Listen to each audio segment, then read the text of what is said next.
warm welcome to Simon McCrum, who has joined me today on the coffee catch up with Simon McCrum for the podcast for lawyers. Simon, I've known you for a good few years now. God, really quite a long time, actually, as time goes. You are my old boss. Colleague, colleague, boss. At what was when you were a managing partner at what became the UK's fastest growing law firm, which was an incredible place to be part of. But now you're really focusing on being an author, you're a speaker, and of course you're a management consultant, and you travel quite extensively with that, I know. So I just want to start off by saying I have read both of these books. Your first one was The Perfect Legal Business, and I think it's a good reminder to anyone in law who is thinking of wanting to, run their own model or anything, that it's a business. Law is a business. It's about, making money. And the second one I absolutely love as well, The Perfect Lawyer. And I know you've got a draft for your next book coming as well. But I wanted to kind of really kickstart and, the conversation that will just ebb and flow. I'd love to kind of get your idea about what you have learnt as your time at Pasini, starting up an amazing legal network that I was very proud to be part of. Coming down and doing quite a brutal cull because you had to turn over when it was derbies, selling on to nights. It's a huge take on, and your time within really a cash crisis as well. What was it like starting off as Simon McCrum, the litigator, and kind of building how did you start thinking, I know I can make a difference, not just with litigation, but actually by running a law firm with its cash, its profits, its kind of transparency with that? Crikey. Well, Elaine, firstly, lovely to be with you again. And thank you for inviting me on. Crikey, that's a deep question. I could literally talk for an hour about it, because one of the great things that I've learned about life is that you can't prepare for everything. You pretty much can't prepare for much.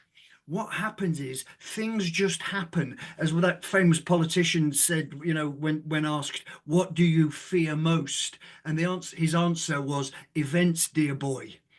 Events. You can do all the planning you want. So my career literally has been like a pinball. If you picture what a pinball machine, sometimes there's bells, sometimes there's explosions. But at every time, that's where your mettle is tested. So coming directly to your question, I started off as a litigator. It was business litigation, so I was looking after clients.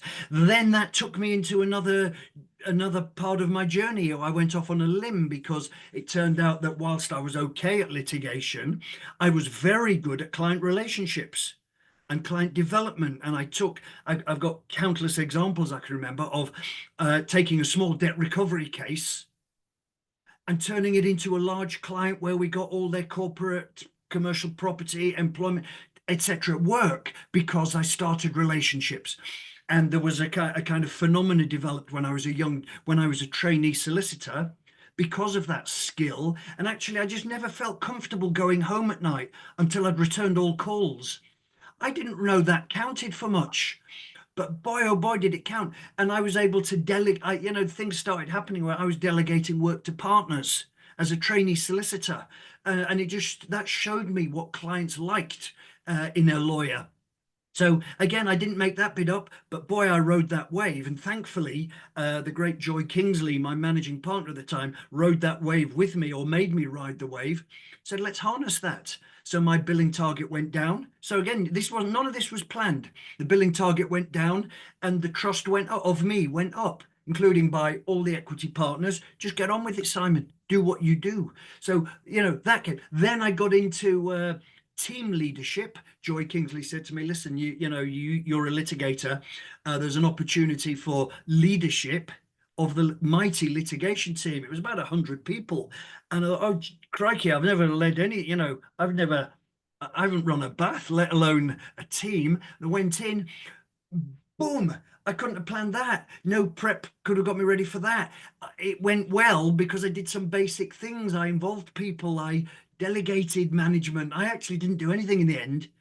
Used to sit in my office looking out at the this almighty team where there were 4 team leaders, within the team, and again, then there was, another team needed some leadership. So I went in there, and so on. And then I began to believe in myself, thought I was invincible. It's time to be the managing partner.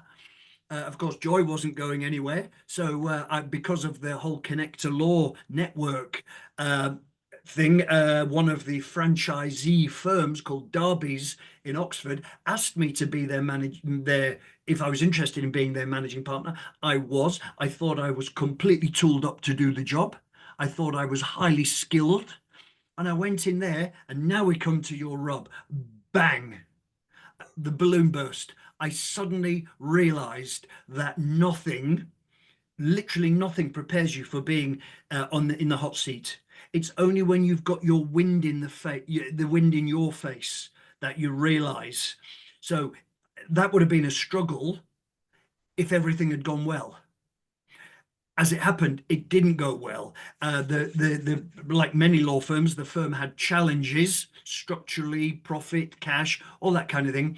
But that was the week I started there was August 2007, the credit crunch. Our bank was the Royal Bank of Scotland. Everything changed that week. And again, there's no books on it. There was no preparation for me. It's just you have to dig deep, don't you, Elaine? I had to fight. And then one thing you realize is you can have all the meetings you want, but it stops with you. That is what being the leader is like. It stops with you. And if you don't make a hard decision, no one's going to make any decisions. It was realizing the moment. And any advice I would give to leaders or aspiring leaders is just have your radar up.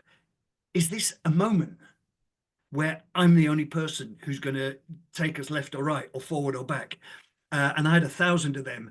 And then you just, by goodness, you get in your stride, any kind of right thinking, responsible leader. And I recall that there was a moment, Elaine, you called it a cull. Well, it wasn't actually a cull, it was a restructuring, because there was a lot of people were talking about departures. What no one was talking about were the arrivals.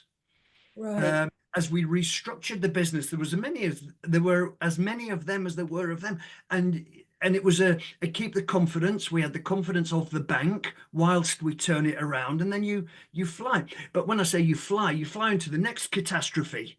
Yeah. Which was say, just before you carry growth. on, when I guess the people inside, I'm being flippant with the cull, but actually it really was an old school tradition in my mind, in my experience, and it was never going to flourish, I think, because a lot of the kind of people maybe working there didn't have the business brains to and they were just happy to stagnate, possibly. So it needed that someone brave to come in and say, this is what we need to do by restructuring. So it's a really brave, and I think you definitely were the person to be able to do that. But what I always, and I know that my team around me always really appreciate how open and transparent you were with everyone. So I just want to say that kind of thing. It was very interesting coming from I tell you, I have often wondered what that exercise, that process would have been like if I'd had time. But this was literally no time. I mean, I don't know if you recall. I mean, I'm embarrassed to say these words to you. I had to issue an edict that people couldn't have milk in their cereals. Yeah.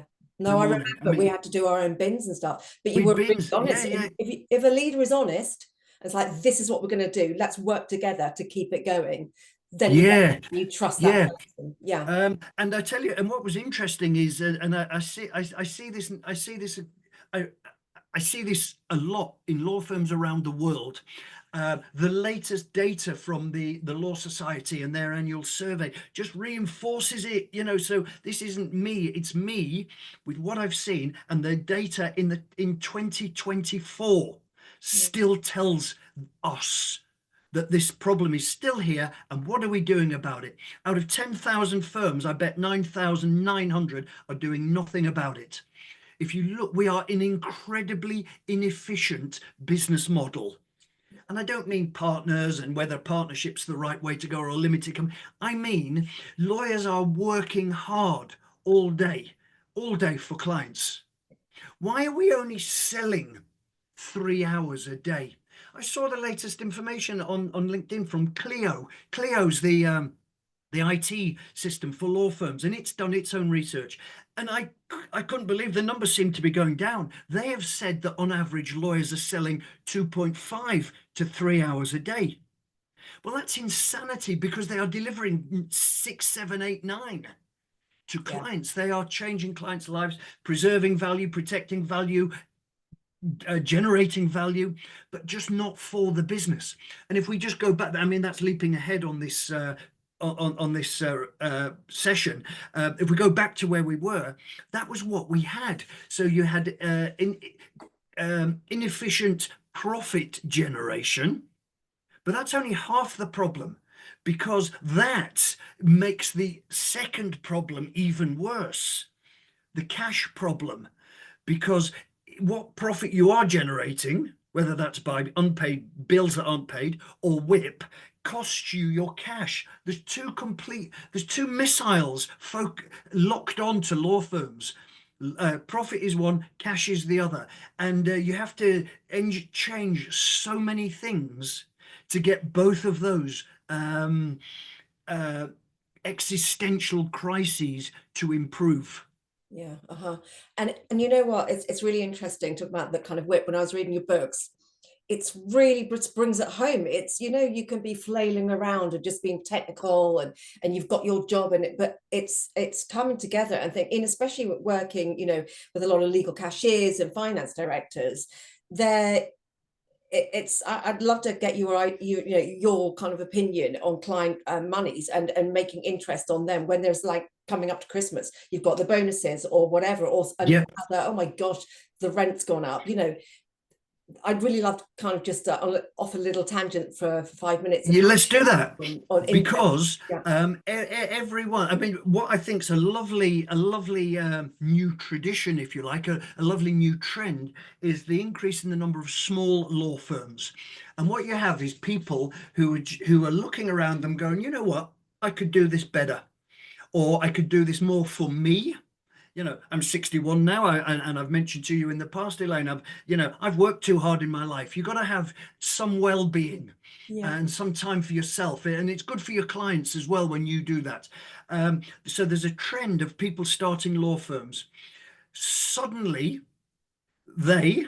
and every now and again, someone in a large law firm is now sat in the hot seat.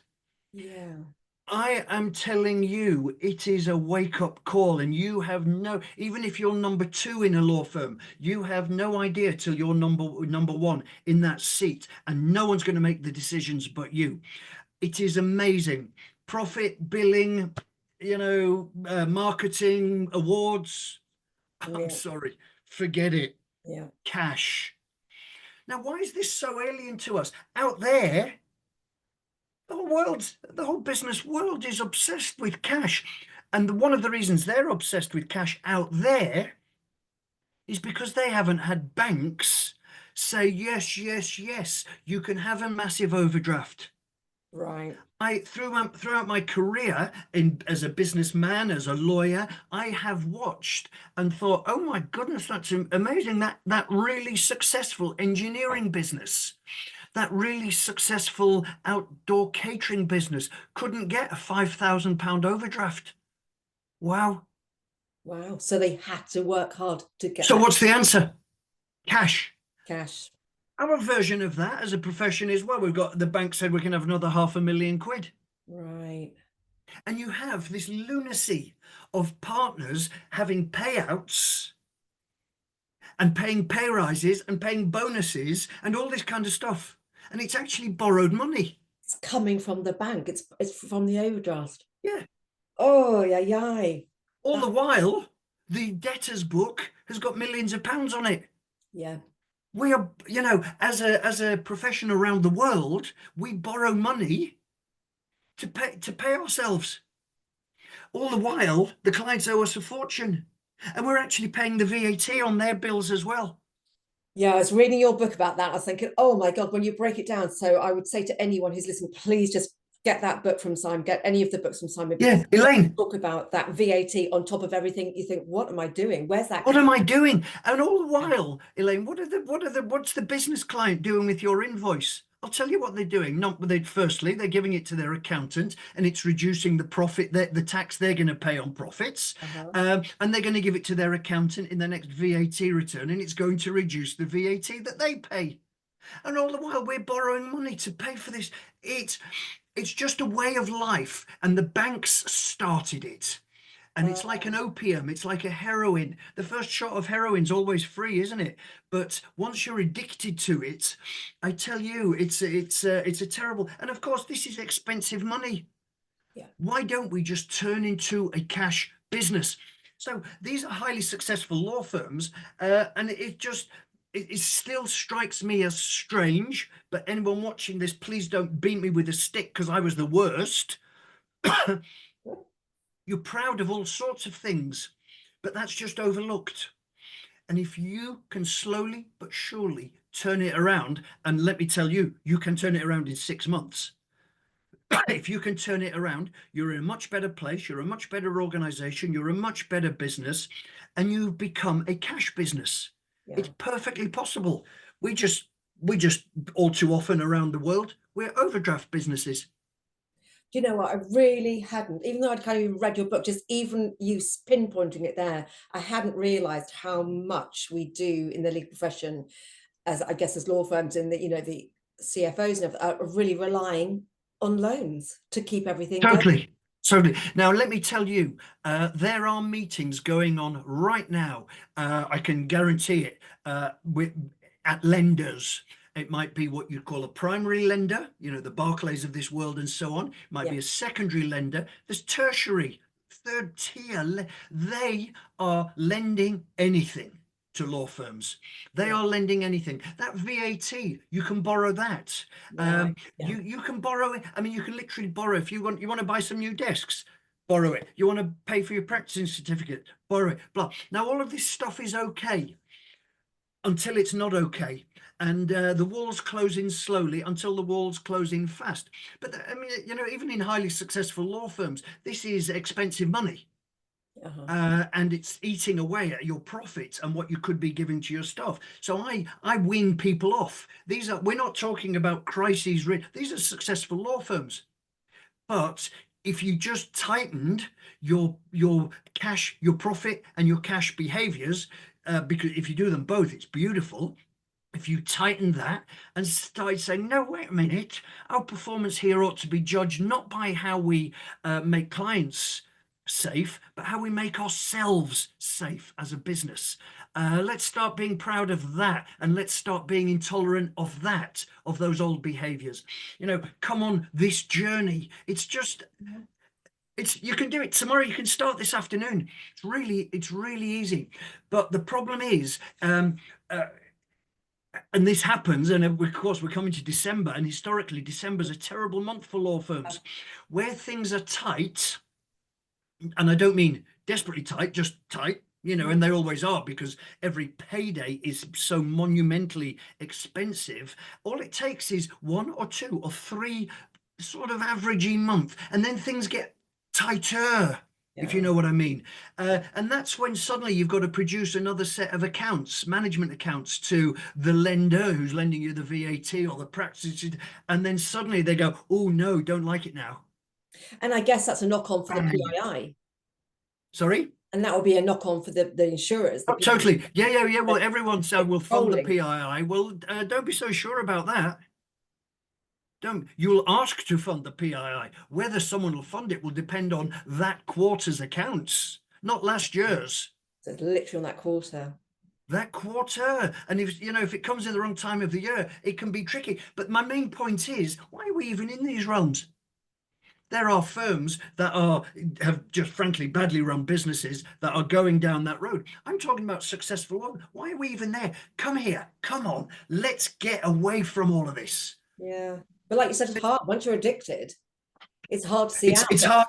And if you're maybe on a board and you know, people are thinking, well, this is my lifestyle, or I mean, not necessarily the equity partner thing, but of course that obviously comes into it. Yeah, But actually that the model of how it's set up with the people you speak to on the board, it's got to be a really yeah, open discussion that we're all on the same yeah. page and how we kind of, you know, wean ourselves off that drug. Yeah, correct. So in a way, I mean, what actually, what law firms would benefit from hugely is someone from outside Mm, looking at them, going, "It doesn't have to be this way." And actually, there's people out there would think, "Oh no, we're in distress." It's not that at all. Every business out there, the Apple of this world, Billy and Tesla, they listen to people from outside. So there might be someone who's run one law firm. They might even have run two. Sorry, I've been involved, and people like me have been involved in hundreds. yeah. Why wouldn't you listen? You listen to a barrister about law Exactly. It's like listen in to the your expert chosen third field. party. You Yeah. listen, you're an employment lawyer, but you still listen to. So, you've no idea what I know and what I've I think seen it's and what I've ego. seen where that is that, that's the, but as Elaine, one managing partner said to me, Simon, we need this, but I can't bring you in because it would be a sign of weakness. Ego's weakness. Yeah. And that's what Wow. very I much mean, dear me, that's terrible. isn't that sad though? Thinking actually, why would that be a weakness? You know, you get in gap analysis, you know, that's what I do. It's behind the scenes. I just want the best for you and actually for your clients. But I think it's a slightly egotistical way of thinking it. It'd be It weak, is. but actually for your staff, for your clients, it's a really strong effect. So Yeah. No, but isn't it for your people as well?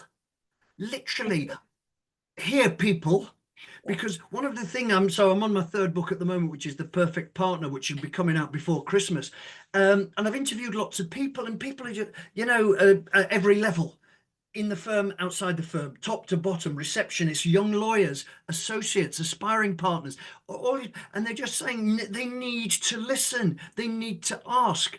And what's bizarre is, and this is bizarre, but I'm a lawyer, so I'm bizarre as I'm odd. Um, the top draw lawyer who does, say, employment law or property law, they have no problem whatsoever in effectively saying to their people, so listen, I am one of the leading employment lawyers in this country, but there's something I just don't know on this case, so I'm going to go and ask an outsider yeah. called a barrister. They have no problem with that. But they have every problem with saying, "Listen, I've had no business training whatsoever. We can see how it could all be improved, but there's no way I'm asking anyone because that's a sign of stress and weakness and distress." No, come on, embrace it. There's plenty. The law firms are blessed. There's people like me around that can help them. But you've got to ask first, haven't you? It's really interesting. I know a few firms who, because we've talked about previously when I've done some articles for people, and it's been on maybe a gender gap, and you know, men and women, we are different in the way we kind of take. And if you've got like a strong litigator, and you've got also, you may be coming from a competitive, you know, areas like, no, we've got, and we'll go on to that because you've said it in your book, it's like it's quite competitive against another department. We're doing Yeah, better rather than actually, like you said, let's cross refer. But that's this. I've seen a whole new raft of women-led smaller law firms starting up. okay. A few that I do know are more than happy and shout out about it, even on LinkedIn. So there's like, we've got this consultant to come in. Isn't that brilliant? Because Oh, we're great. yeah, and you know, I'm going to put, sorry, I'm thinking outside the box as well about, because actually these people who are brilliant lawyers have gone into it for whatever reason, often to help people, or they love that kind of thing. They're like, actually, this is a real struggle. I'm starting my bit, bloody hell, I didn't think about the bank. I didn't think about client interest account. I didn't think about these other things, but I know I'm good at law. I, as a woman, and I'm not saying men aren't doing it, it's just that I've had that conversation with women who started it. I'm like, you know what? I need to get, I'm going to ask. yeah, Yep. I'm going to It's ask. amazing. And the other thing is, I can tell you, when you're running a team, when you're running a firm, your head I tell you, it took me, when I stopped being managing partner, it took me well over a year to have any kind of clarity of thought. You Yeah, have got so much going on in your head, and you are being pushed and pulled, and you haven't got the filtering process to say, tell you what, no, it doesn't fit in with the fundamentals we need to fix first. You are at everyone's beck and call. It's a nightmare.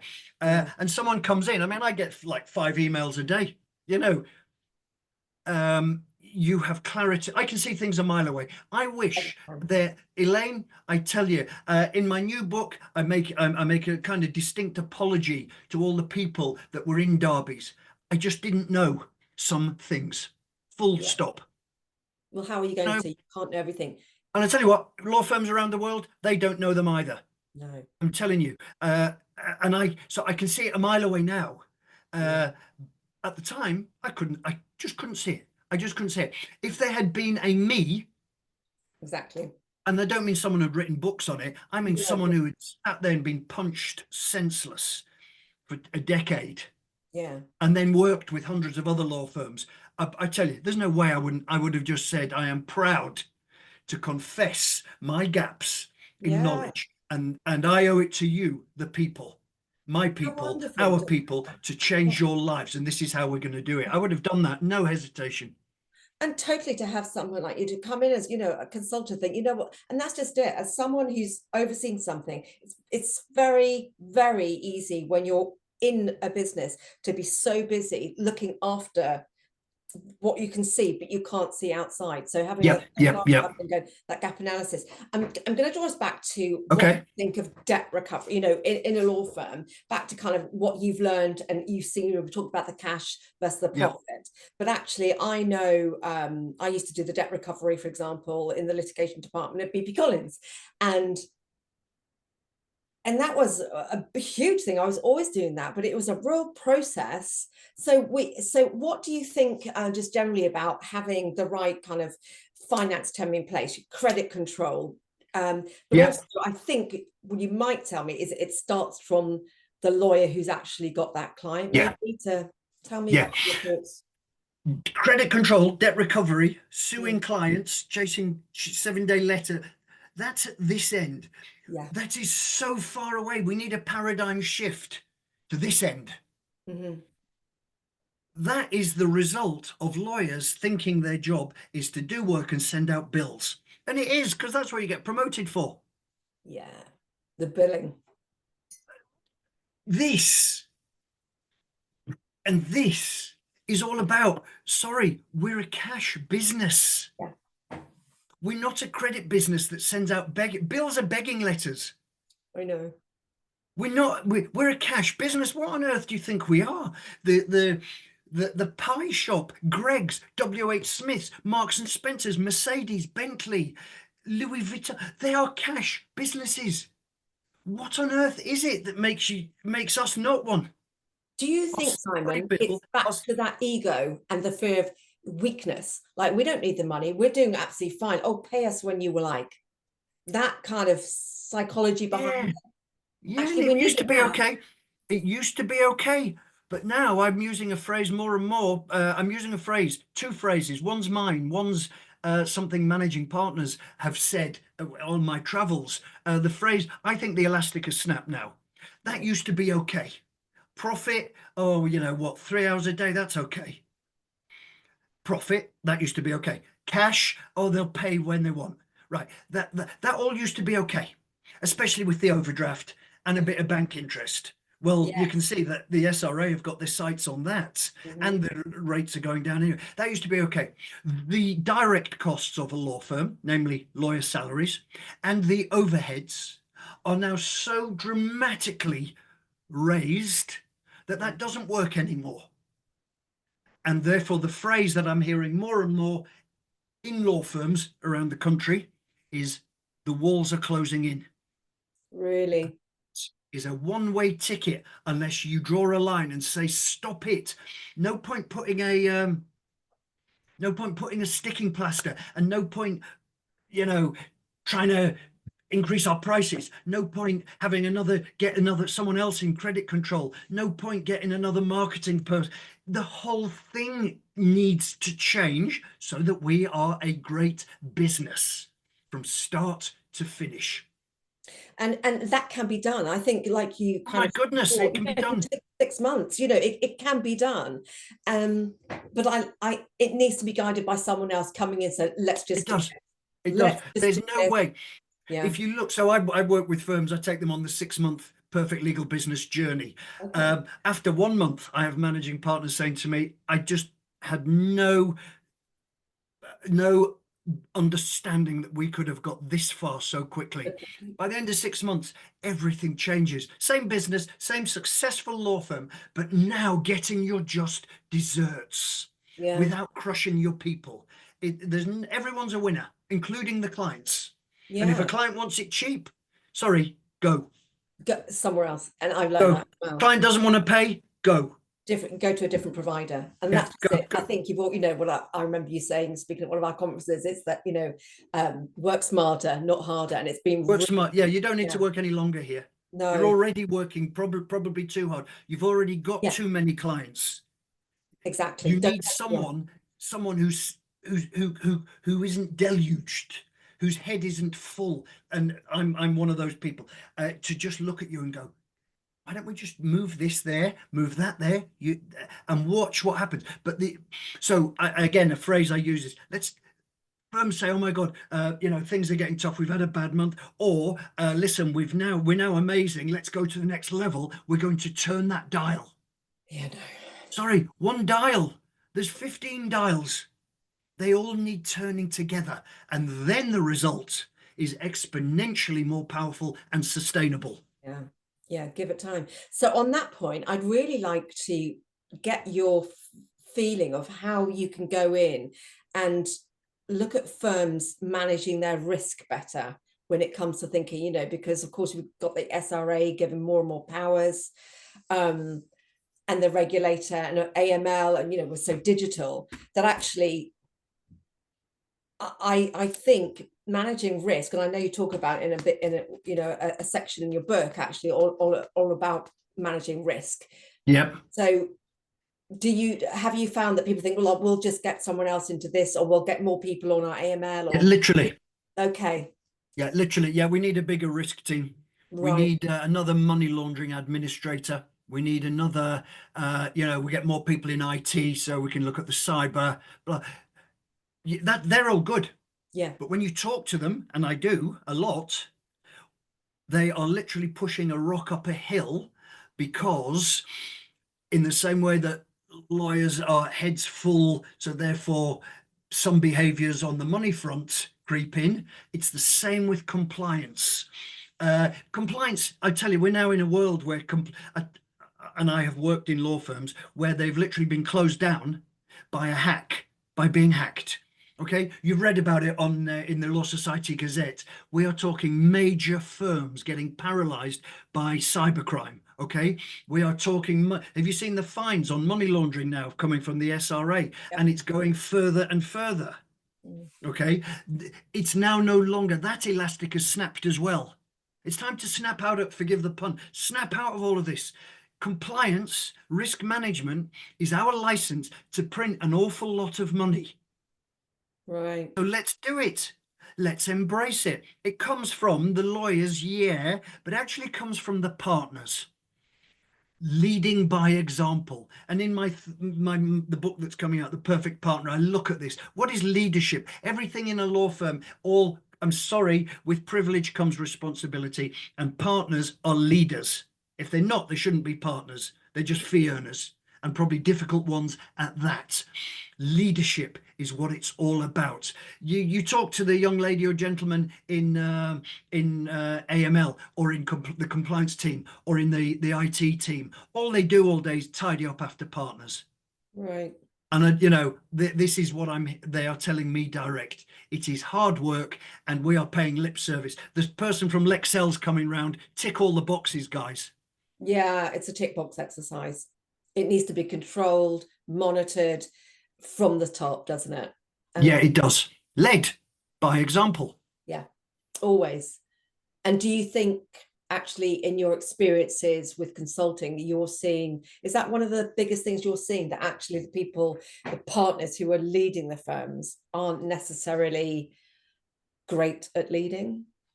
Okay. Brutal. Okay. When you're made a partner, you Yeah. are automatically a boss. Yeah. You're a boss, aren't you? My boss. Okay. Leader, oh, that's something completely different. Yeah. Leadership is not linked to what your title is. And actually, people who aren't partners, who aren't bosses, can be leaders. Bosses can become leaders. You've got to exhibit leadership behaviors and then use it with a specific business purpose. That's what is needed here. Yeah. And when you interview the people, my whole life is spent interviewing lawyers at different levels, what you realize is people, all too often, partners think that being a boss is the end of the game. Well, it's not. It's It's not nowhere near. You've got to lead, and we've got to the lead. beginning, surely, for their new pathway in Yeah, their. and a real responsibility or a real leadership behavior is leading by example. You cannot get as the I'm going to you as the boss of a team who doesn't deal with compliance well. There's no way your team are going to deal with compliance well. Leadership is what this is all about. And as the ultimate boss of a firm, hopefully in some ways I became a leader as well. Mhm. Just because you're the managing partner doesn't mean you're the leader, doesn't mean you're a leader. It's different. It's you've got to get everyone's trust and then use that in leadership, certain leadership actions to benefit the business, which is what my forthcoming book is all about. It's not enough to have some kind of title. You've got to lead by example. Yeah, and that culture, I know people bound around the culture, hashtag, whatever, but actually having a culture that breeds transparency and open door policy, that, That's it. struggling, or, with no fear of thinking, God, if I speak up, if I say, why don't we get someone from the externally in, there's a fear that they'll be overlooked for promotion, or there'll be, Yeah, all these yeah, things. It's the fear, isn't it? So I think having working in a law firm model that's got a really empathic way of working.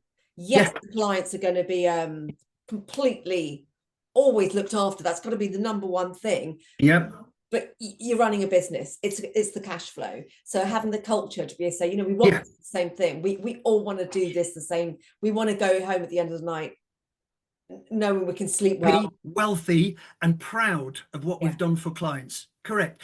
So a law firm, so the leadership behaviors that I talk about, they need to embrace, and lawyers need to lead by example on four fronts.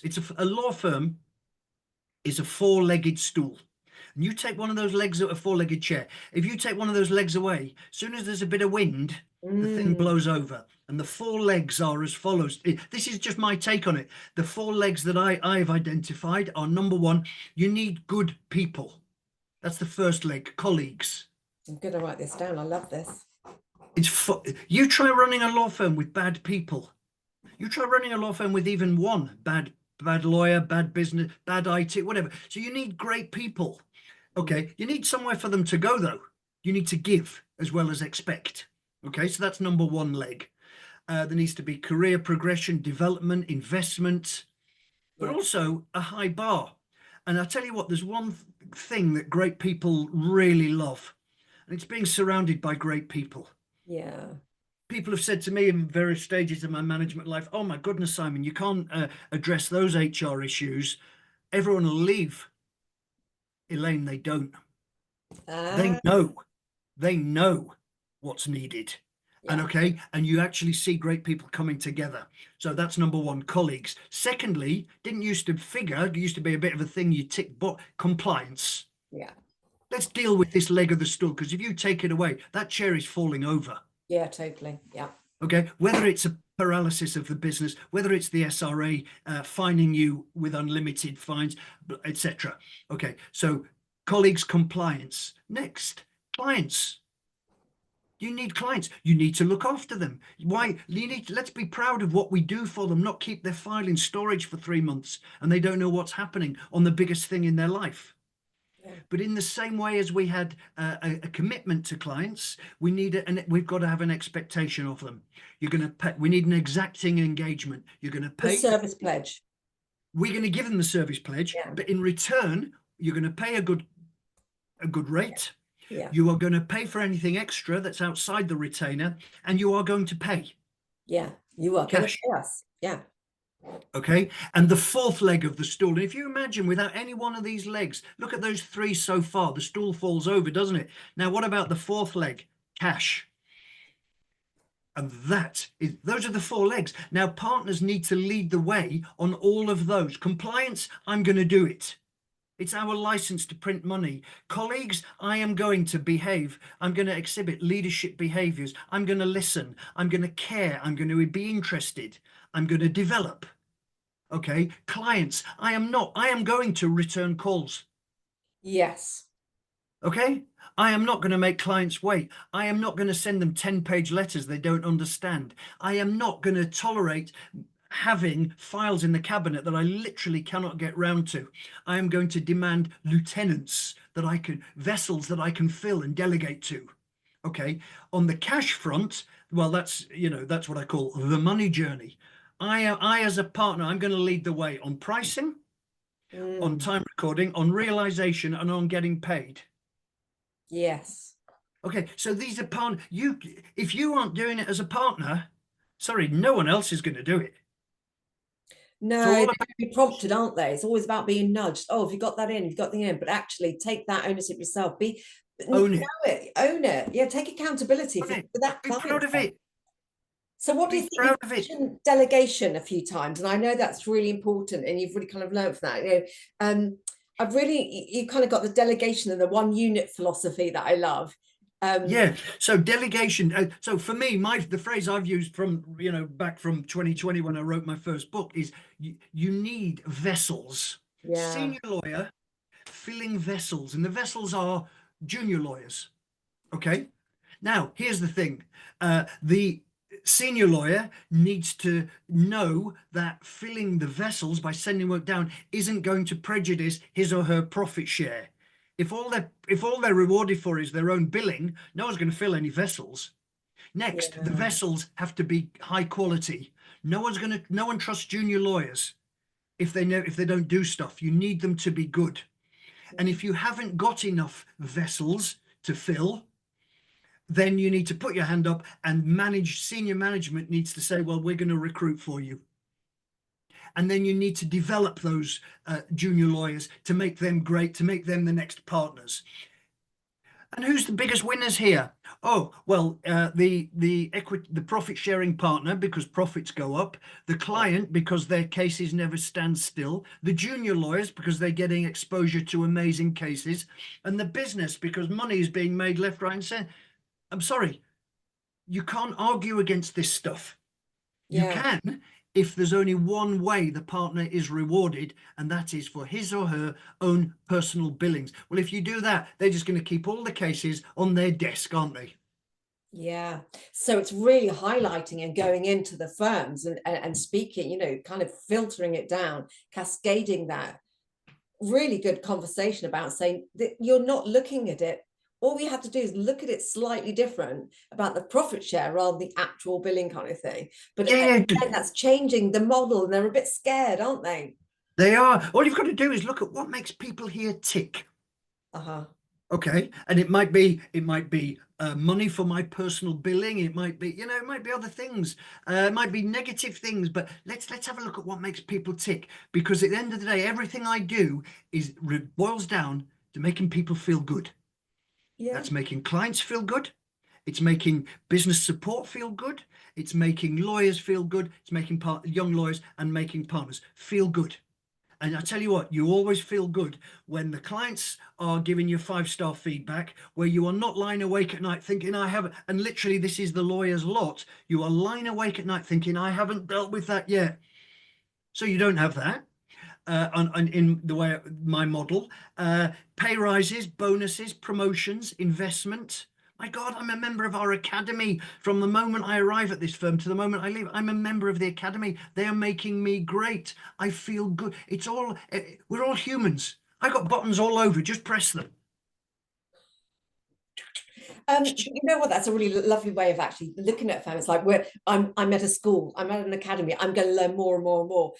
And also, I guess it's that kind of feeling that I'm part of someone that, you know, the leaders want me to do well. They want They me to do want well. They want they me to want me to, mentor the juniors and yeah. the, you know, be part of the wider team, that the marketing, the HR, the practice. Yes. You know, we've got to all speak together.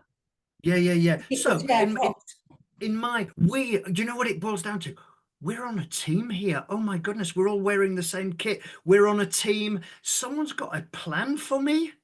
Yeah. No, literally, that's how you want to feel. That is an amazing feeling. Someone's got a plan for me.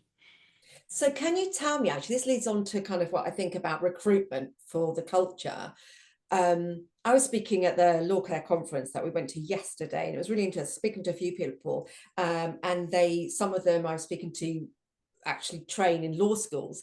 And I said, forgive me, because it's been so long since it kind of are newly qualified in whatever kind of, you know, pathway they're coming through, are they being told about, it's kind of salesy, you know, in a private firm, not in-house, it's kind of salesy in a way, and you've got to have some form of emotional intelligence to be able to connect with your clients and be able to delegate and be able to cross refer Yeah, but money. power, it's coming.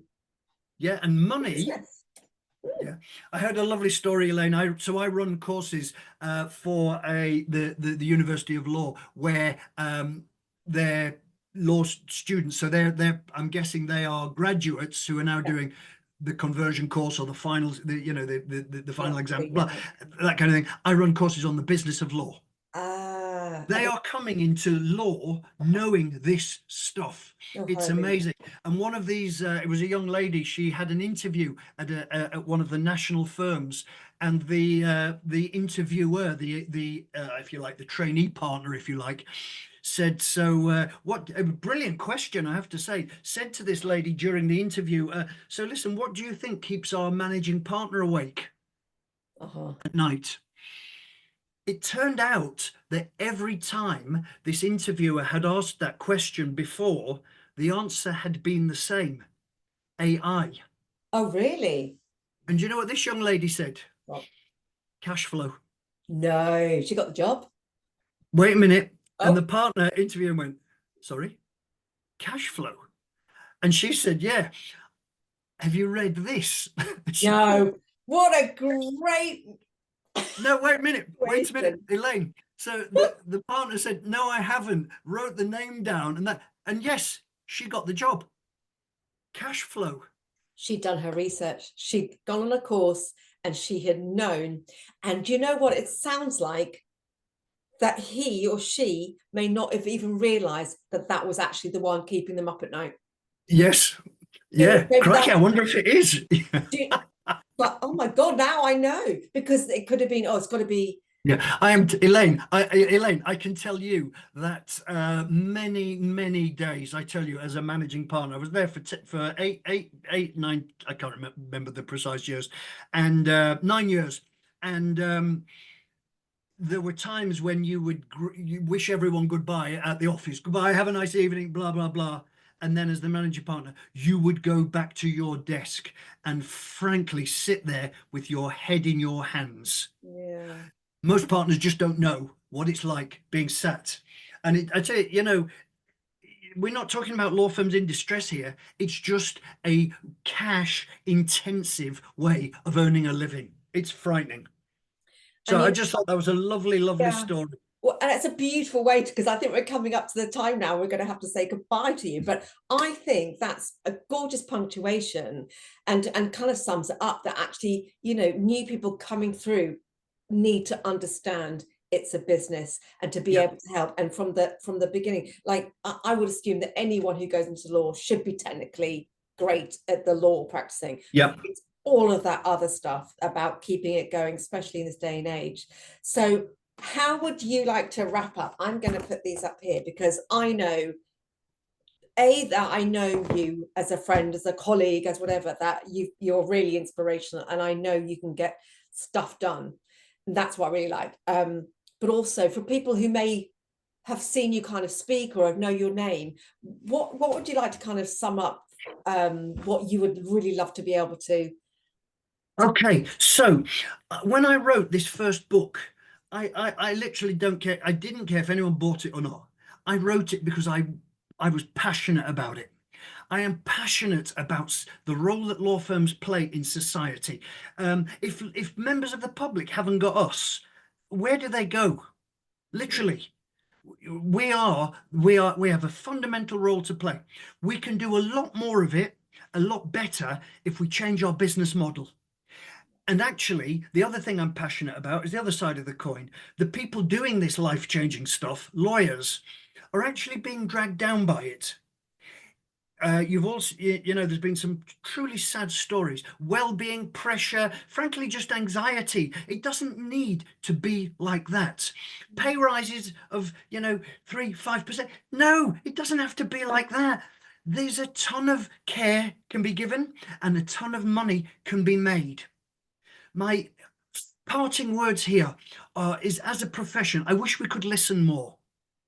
I wish we could be proud of listening. Everyone else does it. It just seems to be anathema in our profession. It's a bit macho, but we do it in law. We listen to barristers. Wait, just listen, learn. I tell you what, if you are making every client happy all the time, you're delivering all the care and you're making a massive load of money, but you don't need to listen. If you're not, give it a try. Give it a try. Give it a try. And on that note, I'm going to say I have had a really great hour with you, Simon. I'm so grateful for your time. I know how crazy busy you are, but I really appreciate it. And I can't wait for the next book. Okay, it's been a real pleasure. I'm passionate about this stuff. I know. And you know where I am, Elaine. I do. Thank you so much, and thank you everyone who's listening to Thank this you all. on YouTube. Thank you, everyone. Bye.